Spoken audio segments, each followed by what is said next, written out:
Тажик-Афган чегарасындагы мындай аскер терминин айтканда боестолкновений как таковых не было. Бирок ошо жерде чегара бузуулар болуп, өзгөчө жанагы наркотик алып өткөндөр болгон. Ошо менин убагымдагы мен батальонум эки жолу переход наркотикке кармаган.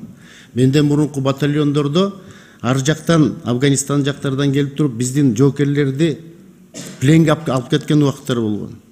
Ошолорду куткарган убакыттар болгон. Перестрелкаларда жарадар болгондор болгон. Ал деген ошо 10 батальондун бүт полностью эмесин приказдарын алып чыгып туруп көрүш керек.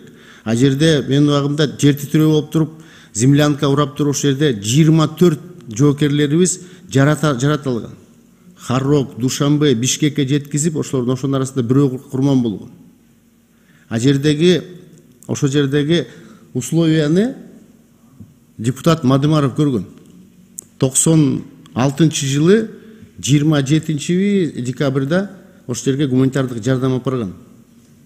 Алакан Кимсанбаевич. Ошол жерде экөөбүз бүт эмес бир батальондогу блокпосттордун жармыңдырганбыз түн ичинде. Ошол жердеги шарттарды көрүп, ошолдо эң жаш депутат болуп келип туруп, жогорку кеңештин астында айткан кандай шарттарда биздин жоокерлерибиз ошол жерде кызматын өтөп аткан деп. Ошонун баарын силер ошол шартты көрсөтпөй эле койсун. Ошол убакыттагы шарттарды тоону тешип кирип алып, ошол жерде землянканын ичинде ошол жерде милдеттерди аткарышкан. Мен азыркыга чейин шапкемди чечип тазим кылам ошол жоокерлерибизге. Ошондуктан ал жерде болгон окуялар, чегара бузуш болгон. Ошол жердеги ошол убакта Тажикстанда граждандык согуш болгон. Ишкашымдын ичинде эле бирине бири каршылар болгон. Ошо ичинде полевой командирдин үйү бар болчу ал жерде, бийликке каршы. Ал жерде кырдаал өтө татаал болчу. Эң негизгиси биз өзүбүздүн жерибизди кайтарбастан биз ошол жака чыгып, ошо Тажик-Афган чегарасын кайтарып келгенбиз. Бизди баягы миротворцы дечи ошондо.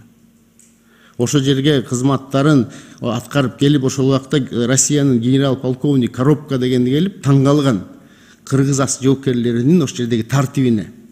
Ал деген Казакстандын эмесин батальонун карап келип, Өзбекстандын батальонун карап келип, анан бизге келгенде бизди сураган, канча акча аласыңар бул жерде деп. Биз ал жерден 1 тыйын зарплата алчу эмеспиз.